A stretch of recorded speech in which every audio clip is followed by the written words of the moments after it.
future will be allowed 120 words every day to say. Need to get through all our routine interchange with an eye on word count. Hey guys, welcome back to the Woolen Homestead. This is gonna be a different podcast today. We've got my husband Ethan on the show today. So yeah, because we are an indie yarn dyer team, so I thought it'd be really fun if he came on the podcast. So thanks for coming on. I'm happy to be here. And yeah, we've done a few like Instagram lives together and we vlogged together, so why not come on the podcast is what I was thinking. So thanks for coming on. No problem. So today is May 28th. It's a Monday. It's Memorial Day in the States, so happy Memorial Day, and thank you to anyone who has served. And yeah, it's podcast episode 60. We are, I don't know if I said this, but we're coming to you from Midland, Michigan, and I'm Tiffany, this is Ethan. And yeah, so I guess we'll start out with group news like I usually do. So we have a group on Ravelry called the Woolen Homestead, which you can find. Usually I have episodes listed up there. I have the Knitalongs are on there. If we have giveaways, sometimes those are on there. So you can go over there. There's an introduction thread. Lots of fun people in the group, so go check it out if you haven't. We've got a couple of Knitalongs going on. We have the Basket of Mittens Knitalong, which is running until December 31st of this year. It's co-hosted with Cary of My Wool Mitten on Instagram. And we are using the hashtag Basket of Mittens KAL 2018.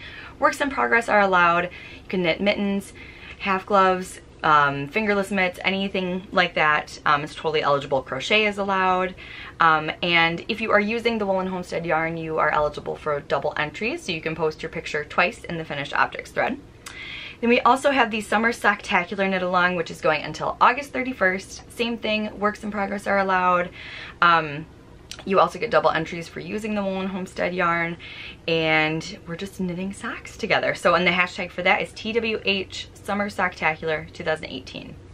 So yeah, that's it for group news. We got that all wrapped up, and yeah, I guess we will go into finished objects. I have been a knitting maniac, I feel like, for the last 2 weeks. I've just been busting out a ton of stuff, so it's really cool because usually it's like months with nothing.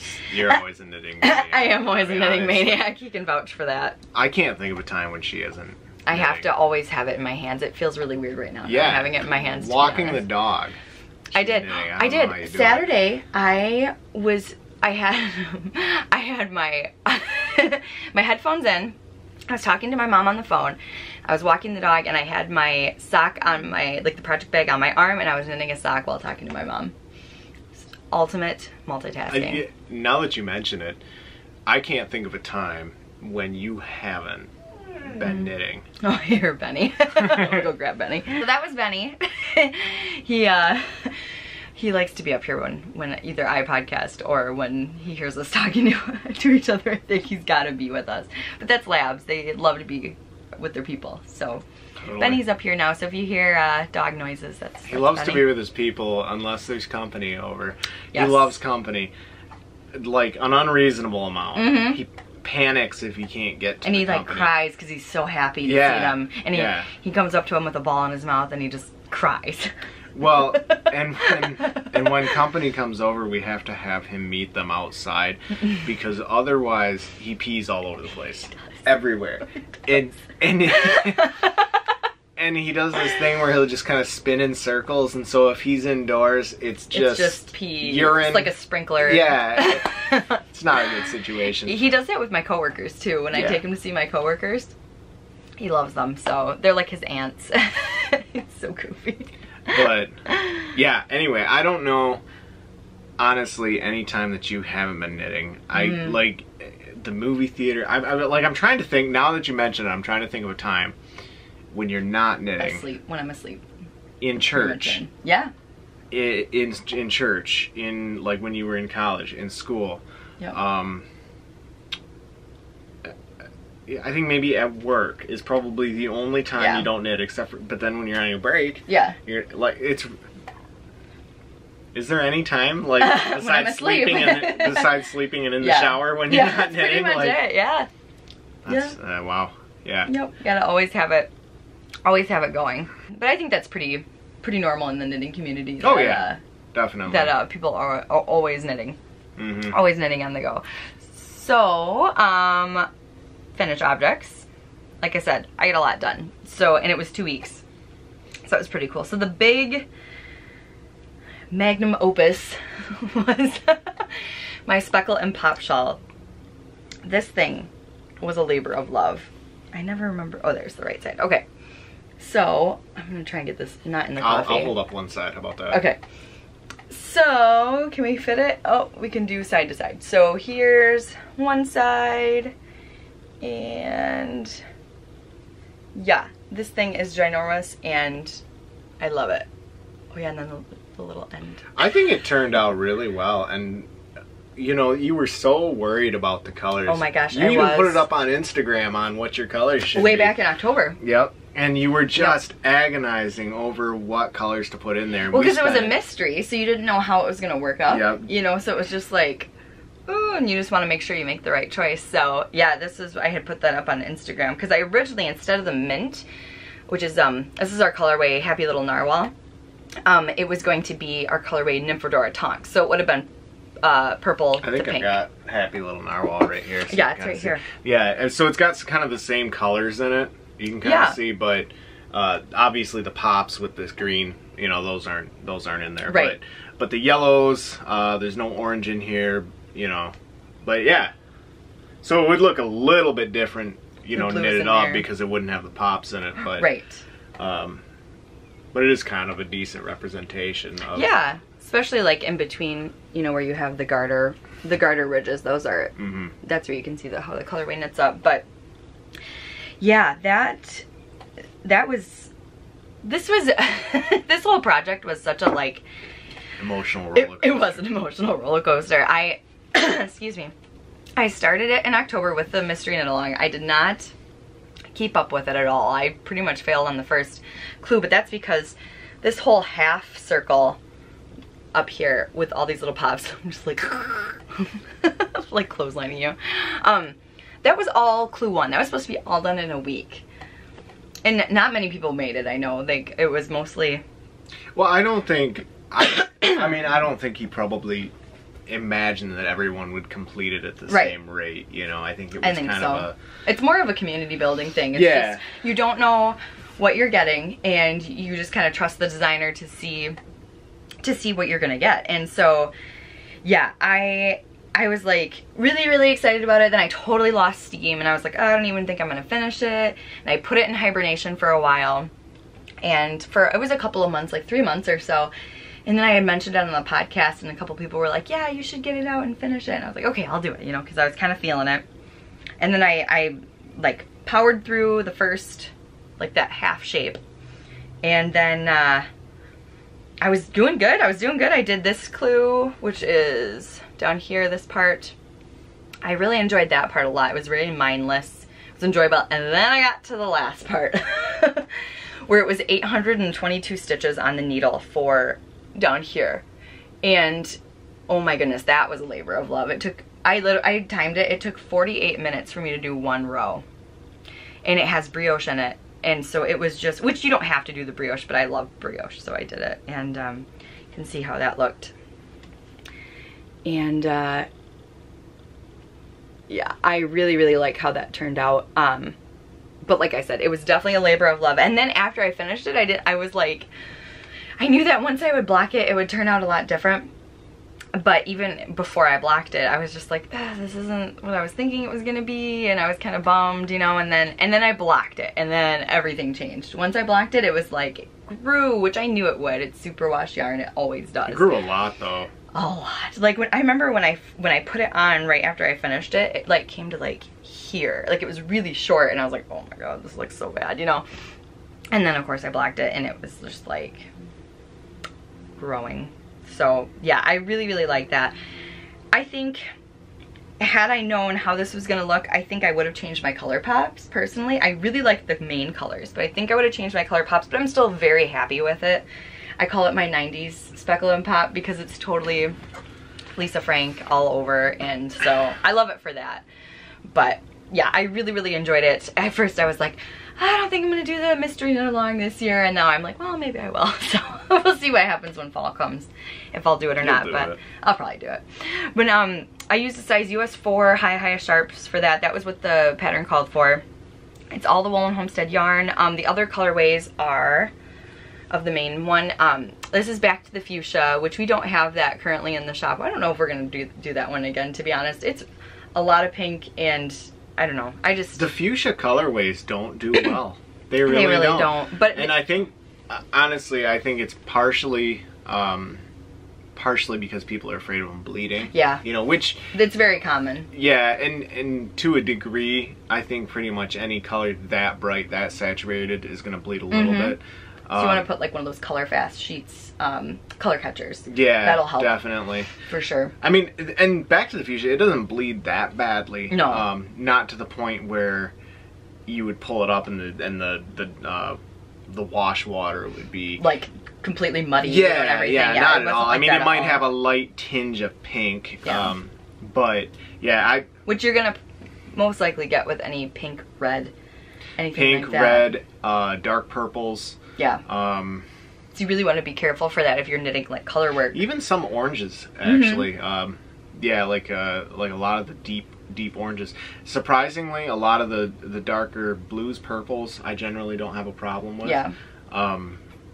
But definitely I think that's part of the reason, because I've even seen comments on a lot of people saying that they would, you know, they prefer not to order really bright, really saturated colors because of that. So we're kind of like, I love them. Oh yeah, yeah. But I think we're kind of just to not have that headache for the knitters. We're not really dyeing yarns like this anymore. However, our Nymphodora Tonks colorway has a lot of pinks. This does not bleed. Yeah, it does not bleed. This washes out clear every single time. And when we dye this up, it looks like in the pan, it looks like an oil spill is what it looks like. It's so because saturated. The whole underside is going to be that light pink color, but then on top it's all speckles. You would think it's going to bleed. When I dyed that up the first time, because it was one of the colorways she had made and she'd given me the recipe for it, and so I was dyeing it up one day. And I knew what it was supposed to look like, and I'm putting this dye on, and I put a layer after layer after layer, and I'm like, oh my god. Because I generally dye with a lot of color, and you generally are more subdued, which I think balances out our yarn colorways really well. Yeah, yeah. I think it's really neat that way. So. Well, to give you an idea, I mean, this would be really saturated for me. Yeah, for something that I would dye. You had dyed that colorway. Yeah, and that was, exactly. When I saw that, I was like, wow! Yeah. That's awesome, because I love it. I love it. So, I like that one a lot. But yeah, that one doesn't bleed. We got really lucky with our colorways. We've really found out a way that works well so that they don't bleed. You're always, there's always going to be a good chance of there being a little bit, but, you know, but you're not gonna... you know, even with commercially dyed yarns. Yes, you know, that you get quite a bit, honestly. I have a sweater from Knit Picks which I love Knit Picks, but thankfully it was all purple, and when I was blocking it and I soaked it, I took it out. I mean, you couldn't even see through the water. It was completely dark. And then when I was rolling out the sweater, like in a towel, the whole towel was completely stained purple. Yeah. So that we do not sell that. We won't sell that. No, if it's like, we actually, with every single one of our... I don't know if you can see that. Yeah, this yarn was one of those that bled, so I just kept it. Yeah. With every single, every single batch we dye, we put it into a wash bath and a rinse bath. We rinse it several times, and then we pre-wash the yarn too, so when it gets to people, it's already been washed and everything. So what we do is we simulate as if someone was washing a project afterwards, and we look and we go, is that amount of bleeding acceptable? Right. And if it's not, then... Because usually, you know, you're going to have a little bit. It's fine as, you know, just don't leave your projects in your wash for like overnight. Like, leave them in the wash for like 15-20 minutes, and you're generally going to be safe. You know? Yeah, definitely. And it's generally not a great idea to leave them in overnight anyway. I mean, wool, it's an organic fiber. It will start to mold if it's left in water for too long. Yep. So definitely that's another concern. Good tip.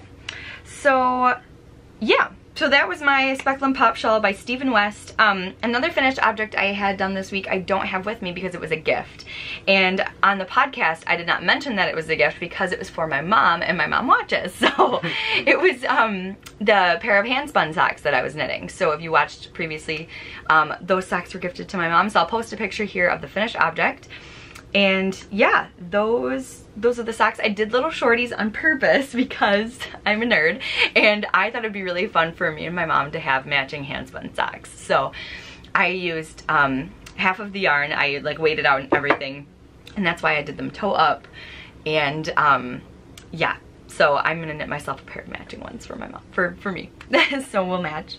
So and the fiber was from Fox and Flower. It was 100% merino, and it was in the Cheshire colorway. So, and that was for her birthday, which was on the 25th. So, and we'll get more into that and life stuff at the end of the podcast.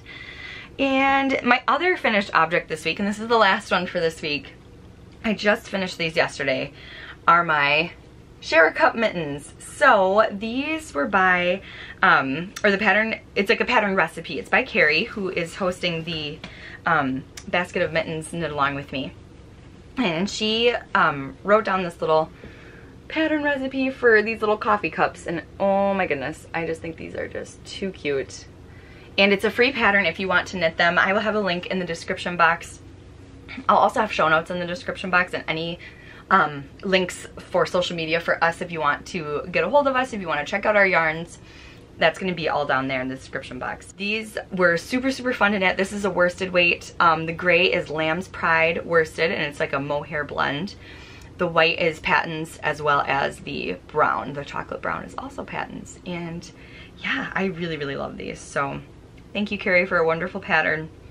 And I think it's really, really sweet that she has those for free up on her blog. So go check them out, and if you have not knit them yet. Now we're going to go on to works in progress. Okay, so living in my bag from Knit Picks with all my little pins on it. It says knitting plan, or weekend plans, knitting with a chance of movie marathons. Which I love that. I have my Gin and Tonic sweater by Theo Coleman, which I have not shown this in ages, but I have been working on this quite a bit. You have. So this is the first sleeve, and so you start at the bottom and you work all the way up in this textured pattern, which I really, really like. It's very mindless. And yeah, it's just on waste yarn right now until I finish the other sleeve and the body. And this is our yarn, and it is the Marvelous colorway. And it is a superwash Polworth DK that we have. And it's wonderful to work with. I absolutely adore this base. Do we have any of that in stock? We have on fingering. But we don't have it on DK. So this is Marvelous on fingering. We also have a mitten kit in this colorway. Here is this is the other sleeve that I just started not too long ago.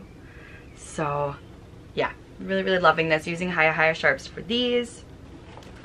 And I cannot wait to get to the body of this sweater. I have mixed feelings about working the sleeves first, because it's like I'm really, really excited to get to the body. But a lot of people always complain about, you know, doing the sleeves as last because they're always so boring. So it is kind of nice to just get them out of the way. But I am really eager beaver to get to the body of the sweater. Next up is my Villmarksgenersen by Linka Karoline Neumann. How do you say that? Linka Karoline Neumann. I have no idea if I'm pronouncing that correctly. But that's... No, the first... Oh, Villmarksgenersen. I don't even know if it's right. I do it with a German accent, so we'll see if it's correct. I took 5 years of German, so that's, if it's a foreign word, I say it with a German accent and pronunciation. So, she does. But it's this is a Norwegian pattern. So why are you saying it with a German accent? Because it's the only way I know how to pronounce anything that's not English. Fair enough. So it's just, it works. It totally works. So if there are any Norwegians watching, I don't know how you would tell me how to pronounce it, like via typing, but just spell I would love phonetically. Yeah, like that would be awesome. Yeah. So this is my fringe field bag. in the toffee colorway. Yeah, I guess it's a colorway. Yeah, it's a colorway. What else would it be? Yeah, it's a colorway. God. So here is the Villmarksgenersen. It's so German. I can't not do it with German. So that was a lot of syllables. That is. It's a lot of letters, huh? Mm-hmm. So this is the sweater, and I took this with us when we went to see Deadpool 2 last week. And here's my fantastic marker. movie, by the way. Oh my gosh, it was good. So funny. Don't take kids. Do not. Don't take kids. There were people with kids not there. Okay, we don't have kids. Yeah, so we can't judge. But well, yeah, we can absolutely judge. We don't have kids, so I don't want to say that I know what it's like to be a parent or anything like that, but I feel like we would know enough to not take them to Deadpool 2, though. Yeah. Or Deadpool 1. I mean, it's graphic, there's a lot of sexual jokes. Yeah, big time. And a lot of sexual jokes that wouldn't go over the head of even a 3-year-old. Yeah. Yeah, it was kind of, it was awkward. Yeah, that's for sure. It was awkward. But yeah, so I took this to Deadpool. And this is where I was at last time on the podcast, so I think I was just a little bit past that. So I got quite a bit done at the movie, and that's what's awesome about bulky yarn. It knits up so fast. And I'm using Alafoss Lopi. Don't know if I'm saying that right either, but okay. it's Icelandic. So it's spelled Alafoss. Yeah, and I think there might even be some like little... There's a little accent. There we go. There it is. Nice. Yeah. We go well. Okay. I think I got a job. I think you do have a job. Next, we're going to go into mail. So, we got a lovely donation from Stacy, who is Pot of Coffee Knits on all of the social medias. And this is the lovely yarn that she sent. And, so she has an Etsy shop, which is Pot of Coffee Knits. She's on Instagram as Pot of Coffee Knits, and has a YouTube podcast also as well. So she sent us these lovely, lovely yarns to use however we want it. And so I think we're going to donate these to the Summer Socktacular KAL. And I think that these need to be a set. I just think they work so well together. Totally. I don't want to tear them apart. So I think that this would, even though it's for a sock knit along, I think this would be, you could totally use these for socks, but I think it would be beautiful in a shawl. It would just be so stunning in a shawl. So what's really cool is this yellow is naturally dyed. It's natural dyed. So it's naturally dyed and with onion skins. It's 450 yards. It's a 3-ply superwash merino, 75% merino and 25% nylon. And I just think that is so neat that this was naturally dyed with onion. Yeah. Like, how cool. And it doesn't smell like onion. No, either. Not at all. That's what's really cool. It smells very woolly. It does. It smells very nice. Well, and I want to point something out about this. You know, Stacy did a phenomenal job on this thing. I don't know if you can tell on camera here. Very, very, very even. The color is incredibly even, and you would think that dyeing a really even, solid color would be easy.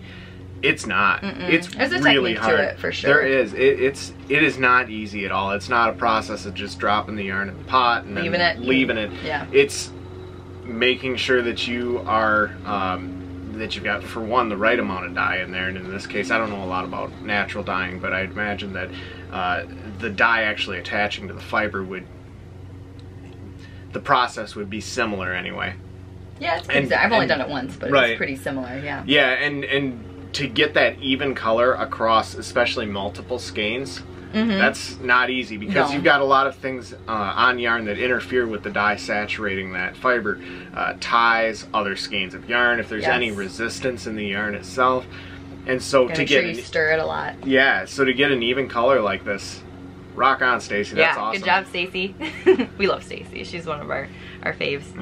So this is another skein that she dyed. This is acid dyed, and it is just so beautiful. So this is called Awakening, and it is the same base. So 450 yards, 3-ply, 75-25 superwash merino, and 25% nylon. And like I said, these need to be homed together.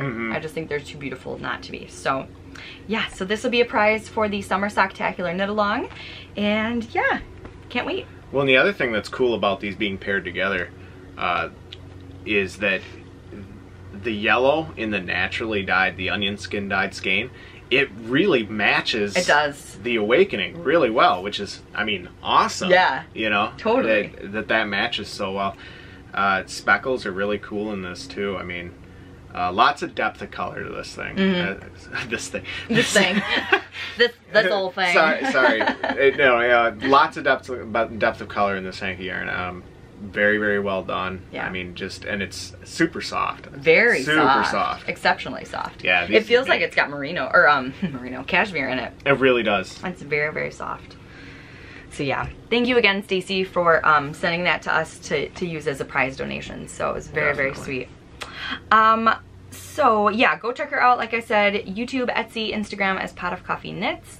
And yeah, I'll have links below to all of her sites in the description box. She's got all sorts of stuff in her Etsy shop too, doesn't she? Yeah, she got candles. Yeah, she had the candle. I had the candle on the podcast. She does project bags, photography. Yeah, it's not just yarn, and she does have a mix of naturally dyed and acid dyed yarns yeah, too. Definitely so, check her out, guys. Definitely. So shop news.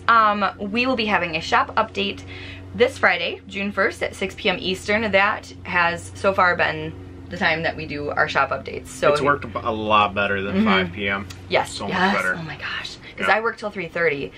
So just having that extra hour to just, in case I get out of work late, in case, you know, I don't know if I got to pick up something on the way home, anything like that, it's just nice to have that little extra bit of leeway. So that is our shop update this week. You can find our shop at www.thewoolenhomestead.etsy.com, and like I said, there is a direct link in the description box if you want to go check it out. And I also wanted to point out there's a chance that we might not be able to ship on Saturday. Almost always after a Friday update, if there are any orders from Friday to Saturday morning, we ship those suckers out first thing Saturday when I go on my way to work, or when you're on your way to go train. You know, we'll drop it off at the post office. So but this Saturday we are going to be in Grand Rapids because it is our niece's dance recital. So that's gonna be so much fun. Yeah. They're so cute. So just wanted to give that. We may or may not. Usually we're always like really good about getting those out exactly on Saturday. So what is in the shop? So we have lots of goodies in the shop. We do. Fully stocked shop this week. Yes, we do. Lots of fun stuff. So first up in the shop. I'm the intern. Yeah. This is my intern, Ethan. Give me my coffee. Okay, so this is... Went downhill real quick. So much anger. As he drinks his coffee. I don't even have coffee. Oh no, I got some over there. Oh well. I'm done drinking coffee for the morning, I think, clearly. Yeah. So this is Lovebird. So this is Lovebird. And we have this on our Polworth DK base and our Sturdy Sock base. So Sturdy Sock is a 75% merino, 25% nylon. It's superwash. The DK is also a superwash Polworth. It's 100% Polworth. There's no nylon in this. And this DK base is just awesome. You ever feel when you rotate them like this that it's like a rotisserie chicken? Yeah, that's what I was just thinking. It's the same movement that you would see either a rotisserie chicken. I was thinking like the hot dogs at a gas station. That works too. Same thing. Anyway. You got some dark purple speckles in this, and there are some kind of gold colored, yellow colored speckles in there as well. And you designed this colorway. I did. It's beautiful. I love this. This is one of my favorites. Although I say that about a lot of colorways, but that is, I love that one. And then, so that was the Polworth, and then here is the Sturdy Sock.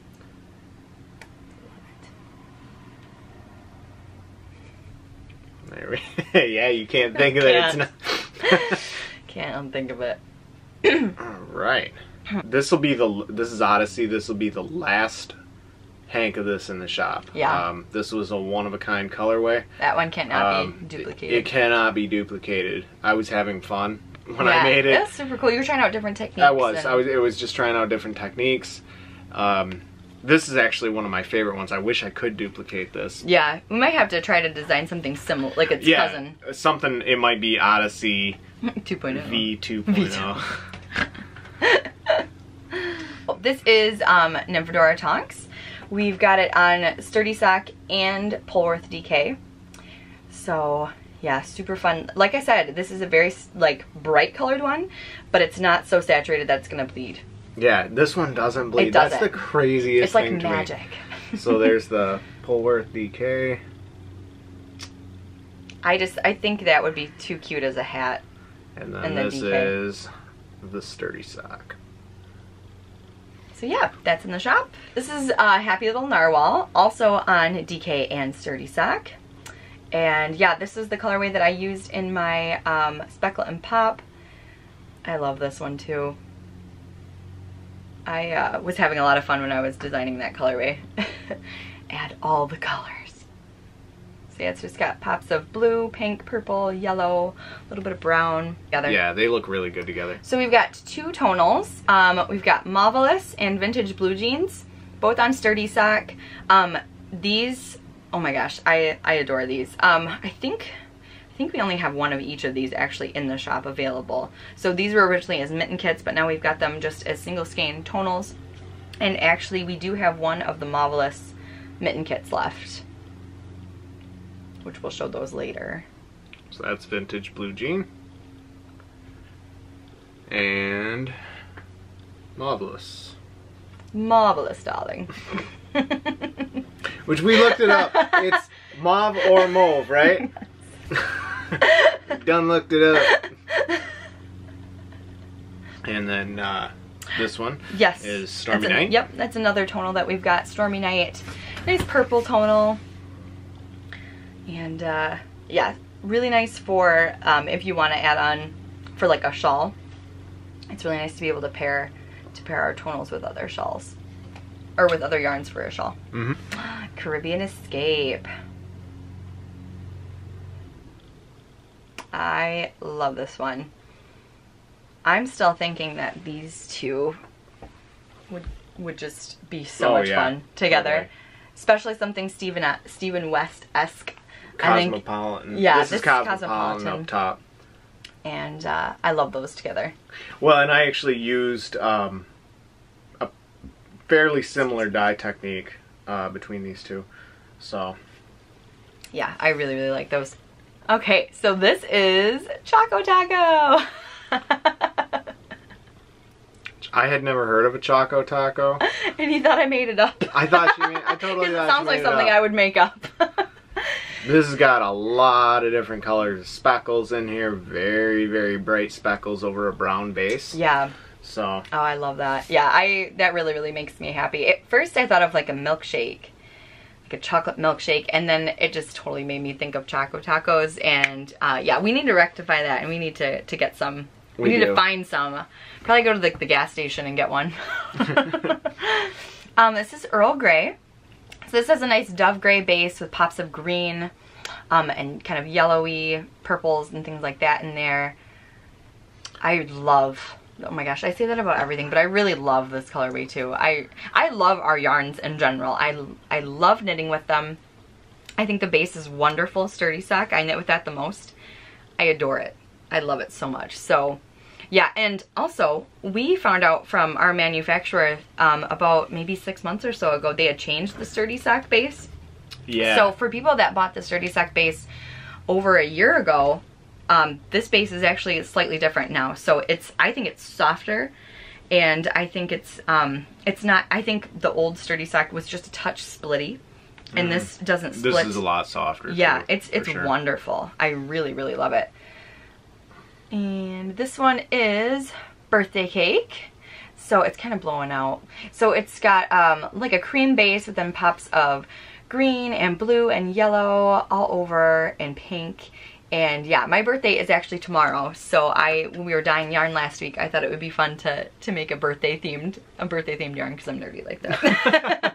But I thought it would be really fun. Next is Tiny Dancer, and we named this Tiny Dancer because we are going to see Elton John in October, and oh my gosh, I'm so excited. So excited. We're going with my brother and my sister-in-law, and it's gonna be super pumped for his farewell tour. Yes, his farewell tour. Oh gosh, oh, I'm so excited. Super pumped. So excited. I'm a huge fan. So I'm not. But you are learning though. I like him, but I'm not nearly like a huge You're not as a fan hardcore like you are. fan, yeah. I'm really excited. I'm really excited. You're not like going like begrudgingly. You're like, this is awesome. No, you know? not at all. Like I'm really pumped to do it, but you're just not more excited diehard. For you, I think, because thanks. I mean it would be like me seeing Metallica or something. That would be amazing. Yeah. But yeah, and I'm also really excited because we're going with my big brother, and my brother was the one who got me into Elton John. He's a huge fan, and he played it all while, you know, I was growing up. So it's gonna be really cool. This is cotton candy. Is this a one of a kind? This is a one of a kind. Yeah, I thought this one was. But I love this too. I love those colors. Those are my colors, big time. So those are definitely my colors. I adore those pastels. You guys know I love pink and purple. Super fun. I mean, who doesn't? Yeah, totally your favorite. We've got Solstice Twilight. So I knit a pair of socks out of this, the 'Twas the Night Before Christmas socks, and oh, this is another one of my favorites as well. And I found out that Ethan's yarns are some of my favorites. Oh, thank you. I love his dyeing techniques. Thank you. The colors that you come up with, I love them. They're the ones I really like knitting with. A couple of my own colorways I enjoy, but I find myself gravitating to the ones that he dyes. Well, a lot of times when I dye something, and by the way, I mean I learned from you, so you know. But a lot of times when I'm dyeing something, I try and imagine what would look good with jeans. Yes, like how wearable is it? Like, yeah. These are the colors I love, but this isn't the most wearable thing all the time. You know what I mean? Even if I knit this in like just a plain shawl, it wouldn't necessarily be something that I would find myself gravitating to wear all the time. Sometimes you just want something neutral or just something more subdued for wearability. But sometimes you want something crazy. So that's why I think we really balance each other out as far as our dyeing techniques. Now, although I usually do brighter colors, I also had designed this is yours. Earl Grey. Yeah, which I forget. I always think this is one that you dye. But you know, so but then also again, Caribbean Escape looks like something that I would dye, and you dyed this. Yeah, so I think we really balance each other out that way for sure. Well, occasionally I do like to go and do the bright colors. Because I like to kind of have some variety in the shop. Yeah. But it makes me uncomfortable. Like when I'm dyeing them, it makes me uncomfortable. Just because I'm putting all of this color into the pot, and normally I'm like, oh, this is gonna bleed. This is gonna be bad. And then it doesn't. No, it doesn't. But well, one time it did, and that's I think part of the reason. And you guys have never seen it, but it was one of the first colorways I had ever tried to make, and I used a base. I don't care if I tell you what I used because obviously we're not ever gonna sell it. It was the base of radioactive, and then I had like oranges in there. It actually, I was trying to go for what Groovy Unicorn. What Groovy Unicorn is. We don't even have one of those right now. No, but, we don't. I was trying. Fluorescent. Yeah, it's fluorescent, and I just was doing speckle after speckle after speckle, and I went to wash it, and the water was just mud. It kind of looked like a radioactive apple orchard. It really did. Like, it turned out kind of cool actually, but it bled so much we wouldn't use it. Mix it. Yeah, we would not use it. So every time I dye with really bright colors, I still got that like I still have that thought in the back of my mind, like it's definitely gonna bleed. But yeah, when I dye stuff up, usually my first thought is how's it gonna look with jeans or black yoga pants, because that's what I mean, well, and I see a lot of people. I mean, it just kind of seems like casual wear. You know, jeans, black yoga pants, or like a khaki color. Yeah. And that you way can wear to work. Yeah. You know, exactly. I can't wear it to work obviously because dog groomer, knitwear, and dog grooming. Exactly. That would be hilarious. So yeah, we like to have a lot of the bright, loud colors in there as well, just so you know. Well, because sometimes, like for me, I love knitting crazy colored socks. Yeah, I love it, and I think you know a lot of people like that as well. Right. Some people though do want a nice neutral sock, so we got you covered there. Right, and what's kind of cool is it's kind of fashionable now to have really bright, loud socks with a kind of a conservative when you're dressed kind of conservatively, like for business even. I mean, I've seen a lot of guys, like guys in particular, will wear, you know, their suits and then they'll wear crazy socks, you know, they'll have like pink pizza stripes. on them. Yeah, exactly. And it's kind of in fashion now, but mainly that's kind of where that's our jumping off point for the dyeing a lot of times. Definitely. We're trying to like fill in holes in our in the colors that we've got. Another one that we've got is Barnwood. This is the last of this batch. Yep. And it will be changing after this. Yeah, the dye technique is going to change. Yeah, just because we happen to get some new dyes in, and I've got new colors. Yep, I've got a new color. The base color will look pretty similar, but the method that I dye will be a little bit different, so chances are it won't look exactly like this. Right. This one's actually a pain in the butt to dye.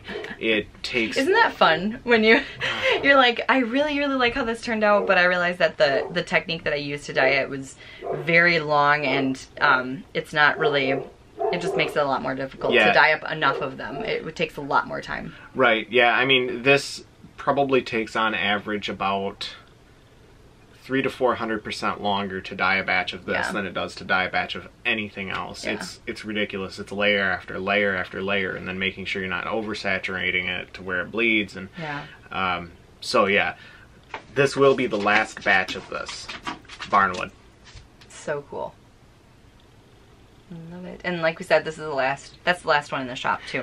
Right, and the new version will look. it should look pretty similar to that. I wouldn't necessarily pair this old version with the new version. Gotcha. It'll be close enough where it still looks, it'll look like the same colorway, but I don't think it's going to match enough to put them together. And that's also a general rule of thumb that's good to follow, is not to pair yarns of different dye lots of the same colorway. You know, unless you want that effect. You know, maybe somebody wants it for like a different type of a fade. I could see that. You know, maybe like if they wanted to do that, and you always want to make sure you're alternating skeins every other row, even within the same dye lot. Well, yeah, and you want to do that. Yeah, exactly. And I mean, it's a little bit easier with tonals or solids if you want to go across dye lots. That can be, you can get a little bit closer on the colors, but you still might get some separation. Right, you know, and you still want to alternate. Oh yeah, for sure. Absolutely. But part of the reason that the speckling can vary so much between dye lots is just because the process of speckling is literally taking powder dye and then speckling it onto the yarn. So it's kind of a controlled random process. Like you cannot make two. Yeah, you've only got so much control over that process. I mean, you can weigh out the powder to the grain, and but it even so, you can't precisely control where you're speckling. I mean, even these powder dyes are so fine that even the steam can carry the dye speckles into different areas. Which is why you always want to have a mask on if you're dyeing yarn. Yeah. I'll even find like the front of my mask will have dye all over it just because of the steam carrying it, you know? Yep. Okay, so these are another pair that we've got on DK and Sturdy Sock. This is Hagrid's Happy Hour. So we'll show you a close-up of this, because this is a nice neutral base with little pops of like kind of rusty orange, greens, and browns, and this is another one of my favorites. I really like it.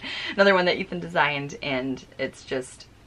And this super nice. Yeah, this is another one that's a really good example of how speckled yarn can dye, or can vary so much between dye lots.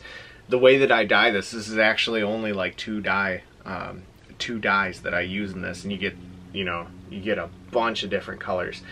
But this is the way the chemical makeup of the dye. Right. Yeah. Anytime you get a dye, most dyes, not all, but most dyes are comprised of a bunch of different colors packed together into, for all intents and purposes, one little grain of dye. Well, sometimes when you speckle the dry dyes onto wet yarn, if it hits a pocket of steam, it busts open and it breaks into all of the component colors. And when we do speckling like on Hagrid's Happy Hour, like this, that's really desirable. We want all of those. That, yes. Yeah, see, we want all of these component colors in here.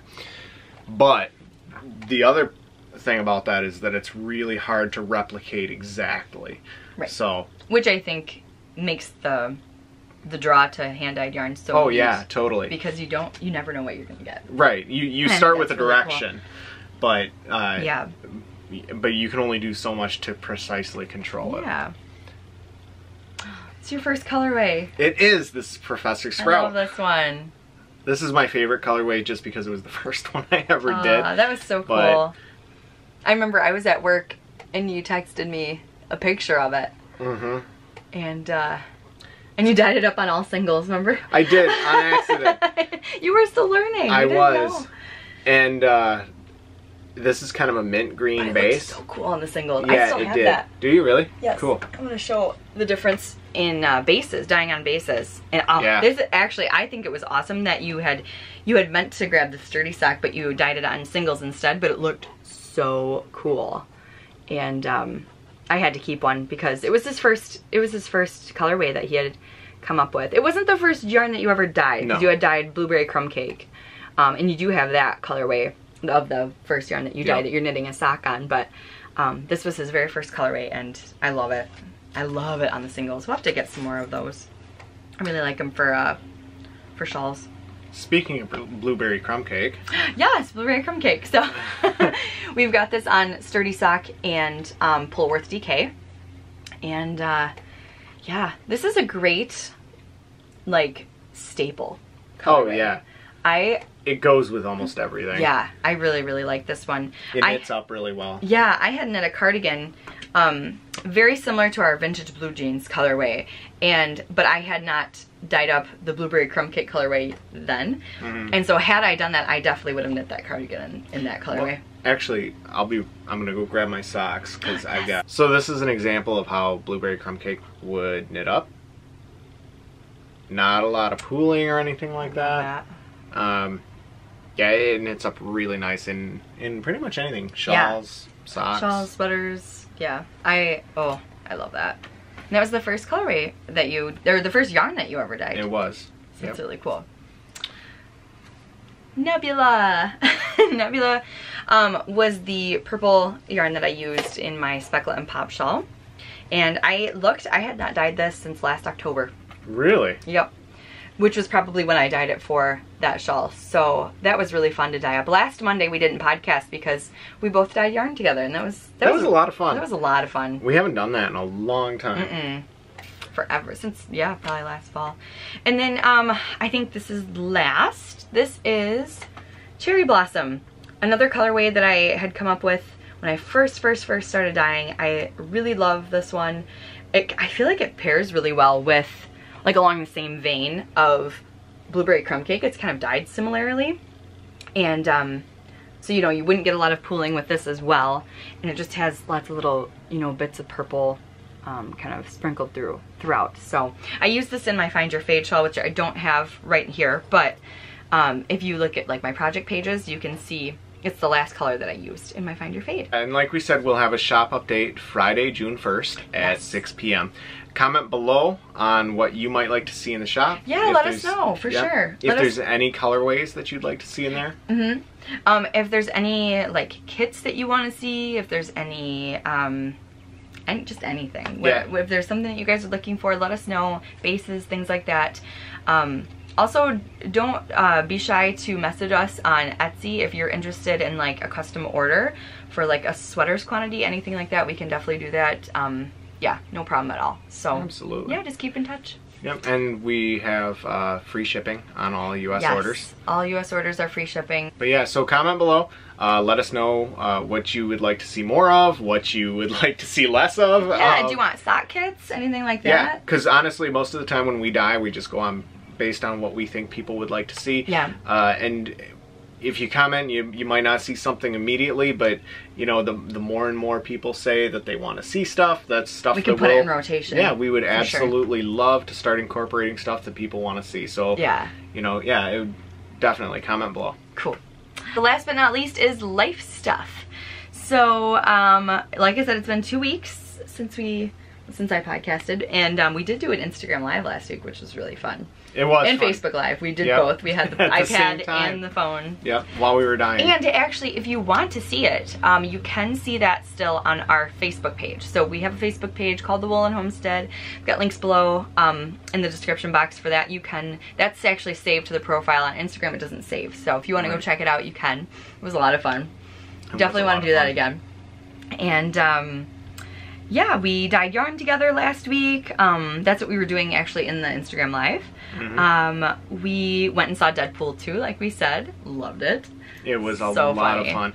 I thought it was better than the original. Yeah, I really we're not liked going to it. give any spoilers or anything like that, but it was a good movie. I thought it was better than the original. I know a lot of people thought that it wasn't quite as good, but it's still getting really good reviews. Yeah. People like it really well. So funny. So funny. Let's see, we also had my mom's 70th birthday party on Thursday. So her birthday was actually Friday, but we had her party on Thursday because that was the day we could all get together. And that was a lot of fun. We went to a little tiny town called Marion Springs in Michigan. It's so tiny. And I feel like when you say town, it's a little misleading. it is. It's like a village. quite literally. And the people there are great, don't get me wrong. But it is quite literally a church, a bar, a gas station, and a general store called The General Store. That has been there since the 1800s. Literally. It was so cute. It was so cute. So way out in the country, we loved it. We would love to live out in the country. That's like our goal. And it was really, really nice. We got to see a lot of places where my ancestors had farms and things like that. So yeah, that was a lot of fun. Got to see my sister and my brother, and we ate gizzards. Yeah. we need to talk. Okay. We need to talk about how we ate deep fried gizzards. They're good. So I for didn't mind those them. that don't know, a chicken gizzard, or well, a gizzard in any bird is basically a part of the digestive system that helps like grind up the food. I am not an ornithologist, so I don't know exactly all the anatomy of a bird, but the premise is that the gizzard is basically it gets filled with gravel and rocks and whatnot and helps smash up food and seeds so that the stomach can digest it better. And so a gizzard is surrounded by thick walls and muscle, and they're kind of a delicacy actually in some places. That's so funny. And you deep fry them, and they are delicious. They kind of taste like boneless wings. They do. They was really do. very similar taste. There's a little bit different texture, but A little bit, but not much. It's not bad. It's not as gross as it would sound. Yeah, it sounds super gross, but it wasn't as bad as I thought. I only had like 2 of them because I think it was just a mind over matter type thing. It was just a head thing. I had like 12. Yeah, you had a lot of them. Well, it was at this bar called The Shed. Taxidermy animals Taxidermy everywhere it was. And before we even went to The Shed, we were basically that whole day we were kind of doing a tour with her mom and her mom's cousin Ed, and he knows a lot about genealogy and the history of the area, so he was taking us to different sites that had historical significance both to the family and to the area itself. It was really fun. It was a lot of fun. And on the way to one of the cemeteries, he was saying, "Oh yeah, we get to go to the sheds. It's Gizzard Thursday," and I thought it was just a joke. Totally thought it was a joke. I thought it was a joke about just kind of being a laid-back country town. Yeah, and, you know, which is totally us. Yeah, and so I started making jokes about what kind of dip do the gizzards come with, and he's like, "Oh, marinara ranch," and I thought he was still joking. Thought he was kidding. We get to the restaurant, and he goes, "Do you guys still have any gizzards?" And I'm like, is he really gonna do this to this poor waitress? Like, why? And she goes, "Well, I think we got a couple in the back." And at that point, I realized that this is happening. We were gonna eat gizzards. Basically operating under the delusion the entire day that he was joking. And yeah, sure enough. And she goes, "What kind of sauce do you want with it?" He goes, "Ranch and marinara." So yeah, there you go. It was so good. Yep. And there's another place in Michigan, Potterville. Yeah. Potterville. They have a chicken gizzard festival. Yeah. In the summer. And, yeah, but they were really good. If you have a chance to try them, definitely try them. It's worth a shot. It is definitely worth a shot. My sister wouldn't do it. No. She would not do it. I think my brother did. Yeah, oh yeah. Yeah, and my mom likes them too. A couple. Yeah, they're delicious, absolutely delicious. And I've had a lot of, I mean, I love trying different kinds of cuisine that you would normally, cuisine. I love trying different types of cuisine, different types of food. Mustache, by the way. Yeah. I like trying different types of cuisine, different types of food that you normally wouldn't get. Beef tongue is really, really good. I've not tried that. It's good. It's good. It's not bad at all. It's all in how stuff's prepared. Yeah. Honestly, because you know, if you think about it, if you boil chicken, and that's all you do is you just boil it. You don't put any seasonings in it. You don't. And you eat it. It's kind of gross. Yeah, I mean, it doesn't taste good.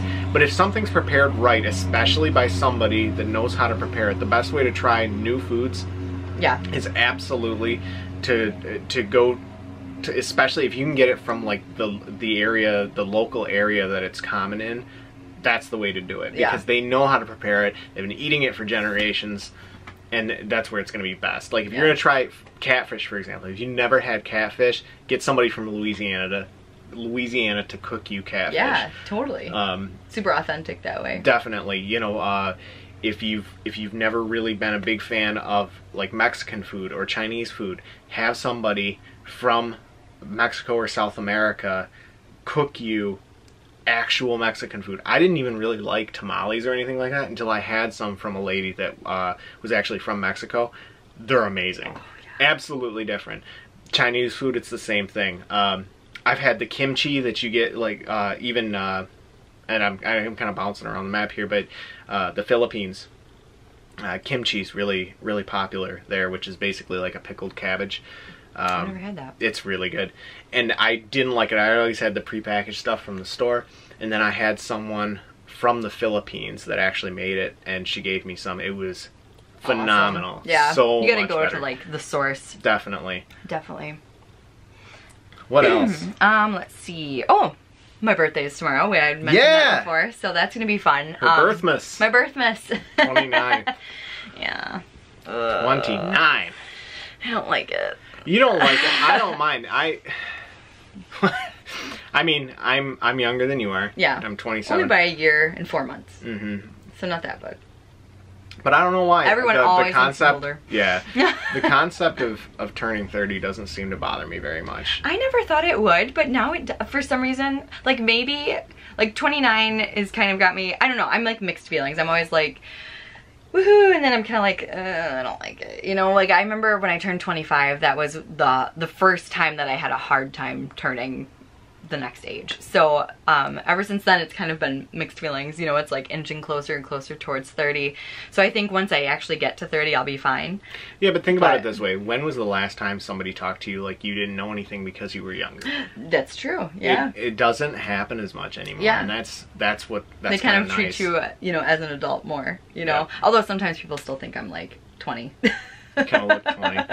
But after they find out how old you are, I mean, just there's a little bit of inherent respect that goes with that. Totally. The other thing that's kind of cool is people don't treat us like we're newlyweds anymore. Yes, because we hit 5 years earlier in the May. Which, I mean, is nothing compared to people that have been married for 20, 30, 40, 50 years. But people would ask us, like, oh, how long have you been married? Oh, 2 years. They'd be like, you don't know nothing yet. You know? And it would get infuriating. But just let us be happy. Right. Maybe we just like each other, you know? Maybe that won't change. I mean, I don't know. I'm just speculating here. It's going pretty good so far. I mean, I made the choice to spend the rest of my life with this person. So, yeah. I mean, maybe that won't change. Maybe that was a good idea. But we don't get that anymore. We don't get the, oh, you guys are still in the honeymoon phase. Yeah, we don't have that anymore. Let's talk about how much you don't know about long-term commitment. Yeah, I know. It's like, come on. We made the commitment to get married. We love each other. We've been together for, you know, well, we actually hadn't been together for quite a while before we got married, but we'd known each other for like 10 years. Yeah. And we'd been friends that entire time, so yeah. That made it nice. But anyway, yeah, your birthday's coming up, right? Yeah. So what do you want to do? Nothing. I want to do nothing, and I'm so excited about it. Well, like, I have a few little things. Like, I want to take the dogs for a hike. We got their little saddlebags, and they're so cute. And we put a picture up on Instagram a couple of weeks ago. I think I'm gonna have to put that picture up here because it's too cute not to share, but it's awesome. They're little saddlebags. I got them at work. They were on sale, and I really want to take them on just a little hike. We have, it's called City Forest. It's in town. It's a really nice place to go walking. Yeah, when you think of City Forest, you think of something that's like really manicured. Yeah. It's not at all. There's trails, but yeah, and mountain biking it's pretty trails. big. Yeah, it's pretty big. It's about a square mile. It's like a horseback riding trail. You can take your horses there. It's really cool, and but it's literally like 5 minutes away. Like it's so close. So I just thought that would be really fun to just take a walk with them, and they're just so cute. And they can carry their own little water, and they would be so happy. So yeah, I think it'd be just fun to do that. Maybe go get some coffee, some frozen yogurt, because I have to. Oh my god, frozen yogurt. We have a budget of frozen yogurt for once a year because of the way I do frozen yogurt. Because they charge by the ounce. She puts everything on. Everything. Okay, I'm the kind of person that like things have to match and they're kind of in order. Not me. So like, if I get frozen yogurt, I might go, okay, I'm gonna put peanuts on my frozen yogurt. I will therefore put chocolate on it, and you know, maybe some caramel if I'm feeling a little adventurous. What about sprinkles? Now, is that too much? No. I mean, yes. No sprinkles. Sprinkle? No. Okay, so let's say I'm gonna put gummy worms on my frozen yogurt, strawberry syrup, that'd go really well with that. You might be able to get chocolate in there a little bit, you know, like one of those earthworm cakes that, you know, yeah. But you will put like everything. Cheerios and gummy worms and Fruity Pebbles. They have pretzels and fruit, and I'll mix the frozen yogurts. I'll even mix the frozen yogurts because you have like 6 choices. I cannot decide. Six whole choices. I have to have them all. But it's like when I try to pick out Ben & Jerry's ice cream. I've got a picture. I'm just like somewhere. up against the... Yeah, I've got a picture somewhere of her just like looking at the, literally her nose is pressed against the glass and her hands are up, and she looks like a little kid looking through a pet shop window. Decide. Yeah. And then I always get the same thing usually, but oh my gosh, I'm horrible. So I think that's why I get everything when I go get frozen yogurt. But it gets expensive that way because I literally will just put a bunch of everything, and they charge by the weight, so it gets like... Her frozen yogurts, no kidding, sometimes cost over $10. Yeah. It's usually 10, yeah, around 10. Yeah. It's bananas. But hey, if you enjoy it, I mean... Yeah, and it's once a year. We usually go on my birthday. Yeah. But this year I think... and then we spend the rest of her birthday... with a stomach ache. With a stomach ache. So maybe we should... That's why! Maybe we shouldn't go get frozen yogurt this year. We were also talking about just, well, we being me, but we were talking about going, there's a coffee shop. Actually, I've taken video at it before. It's called The Lock, and I love it. It's super cute, super cozy. Alden Brown loves it. Yeah, Alden Brown loves it. When he was here, that was cool. And they got the boba tea. Boba tea. I always called it bubble tea because that's what I'd known it was, but they call it boba tea. But yeah, and we actually just saw Cobra Kai. Great. Oh my god. Series. Yeah, if you guys watch that, it's an awesome series. Yeah, so good. When I saw it, I don't know about you, but I mean, you probably didn't care too much because I like Karate Kid, but I was kind of indifferent. Yeah, I was really worried. Yeah. I was on edge. I was worried that they were gonna ruin Karate Kid. Yeah. But they didn't. Like, and it's got a lot of the original cast in there. Ralph Macchio, William Zabka, I think was the blonde kid. Johnny. Yep, Johnny.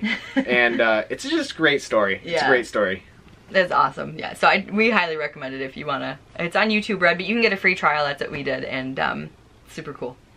Loved it. So yeah, we watched that this week. But yeah, otherwise just hanging out. Birthday tomorrow, just doing nothing. Oh, I'm casting on the Sapila sweater by Caitlin Hunter. That's my birthday cast on, and I'm so excited. I've been swatching, trying to get that all figured out. Sweater math. I'm still learning that, but really excited to cast that on. But other than that, just hanging out, and the girls' dance recital, which is our nieces. They are having a dance recital this weekend, and yeah, we're going and having a sleepover, and with the girls, it's gonna be so fun. And we're watching My Little Pony. My Little Pony. Our youngest niece, we were supposed to have a sleepover on Easter.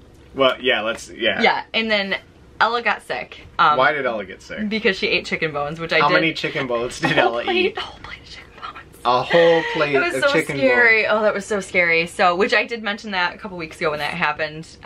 For those that don't know, dogs can eat bones. It's completely fine as long as the bones are raw. You would think that if they were cooked that it would be better for them because they'd be softer, but it's not. Cooked bones splinter, and they can cause punctures in the digestive tract of a dog. Yes. Raw bones are generally okay, but you know, most vets still recommend, want to watch out for splinters. Most vets recommend that you just don't give bones to your dogs. Right. But cooked bones are actually really, really dangerous. Yeah. And an antler is a good alternative. Yep. If they like antlers. And so it was Easter, and we had turkey. Chicken. Chicken. Okay. Yeah. And it was Easter, and so my mother-in-law had a bunch of chicken bones on a plate on the counter because I think she was gonna make... Even pushed to the back. Yeah, even pushed to the back. Yeah. I think she was making bone broth with them or something like that. And you walked in? Oh yeah, it was, well, we had finally sat down because we had so many people there, and it was just kind of crazy. Like, a lot of people were helping with cleanup and stuff, and so it was kind of one of those like, somebody thought they got thrown out, somebody didn't know, you know what I mean? It was just kind of like confusion. And so we thought the chicken bones had been thrown out, but it didn't really register. Like, I had seen them, didn't think about it, didn't think that my dog would get up on the counter. I should know better because she does it. She does it here. Why would she not do it anywhere else? And she's so sneaky. We were all sitting down in the living room, and then it hit me. I was like, oh my gosh, my dog is in the kitchen, unsupervised. And there may or may not have been chicken bones. Like, I remembered them being out earlier, but I didn't know if they got thrown out. And I went in there, the plate was empty. A big, huge plate full of chicken bones. Cooked chicken bones, empty. She had ate them all. But we went through the trash, even. She had eaten them all to the point that we couldn't even tell whether she'd eaten them or someone had just thrown them away and cleaned the plate. That's how like, polished off she had, Yeah, and so we even went through the trash, tried to find it, because then we figured if we could at least find it, we'd know she didn't eat them. And we were 2 hours away from our vet, and so we just thought it would be smarter if we just go home and to be closer to the vet. That way if something happened in the middle of the night, and this was like 9 o'clock at night when this happened, so we drove back. And we were 2.5 hours from home. About 2.5 hours from home. And we were supposed to have a sleepover, and so our youngest niece was she was so sad. She was very understanding for a way more girl. Understanding than I would ever expect a 10-year-old little little girl to be. I couldn't believe it. She was very, very understanding and so sweet about it, and she was really worried about Ella, but you could tell she was really bummed, you know what I mean? So we had told her that we were gonna have a sleepover. And we asked her, you know, what movie do you want to watch? And she said, My Little Pony. And so that's why we're watching My Little Pony this weekend. And why, yeah, and we get to watch My Little Pony. I used to watch it when I was little, but I've never really watched the newer one. So I don't. Friendship is magic. Yes, right? Friendship is magic. So we'll see. I think it'll be cute though. Well, have you heard about the brony culture? And all that? Yes. Okay. Yes. Well, so I watched My Little Pony on Netflix to see what it was all about, because I had seen a documentary on brony culture and how all of these grown older men not that they like My Little Pony, they're obsessed with it, and they talk about the messages that it gives and whatnot. So I was like, at the risk of becoming one myself, I'll watch an episode on Netflix, and I didn't really see it. To me, it was just like any other kids show, but it seems to have good messages and whatnot. But it's just a little, I don't know what, we thought maybe there was I was like, what do they do? Yeah, maybe you play it backwards and there'd be is there backtracks, backmasking going on in My Little Pony or something? But, but hey, whatever makes people happy, right? I mean, not hurting anybody. Cool. Right on, yeah. Rock on, brother. Rock on. So, yeah, so that's pretty much what we've got going on. I think we're gonna leave this here, and yeah, that's it for the podcast this week. Thank you, Ethan, for coming on. No problem. I'll have to twist his arm to come on again, because this is really fun. I like having you on here, and I think it works out on Mondays for us to do it. And totally. Yeah. So I hope you guys have a great week, and yeah, like we said earlier, leave a comment below. Let us know what you guys want to see in the shop. Let us know what you guys are up to this week, what you're working on, and yeah, give us a like and subscribe if you enjoyed this video. Also, hit the notification bell. Yes. To see, there's a little notification bell next to subscribe. And YouTube may or may not tell you that you're getting the notifications. And also, just kind of periodically check the channel. YouTube is apparently changing their algorithm for how how subscribed videos are listed. It's not going to be in chronological order anymore. So just like what they did with Instagram, they're gonna change it up. So if you aren't seeing a podcast from us for like, you know, days and days and days or weeks and weeks on end, definitely hit the notification bell. Hit the notification bell and just check the channel, because there's a chance that we'll be releasing videos and people just won't even see them anymore. Yeah. So yeah, on that note, we will see you guys next time. Bye.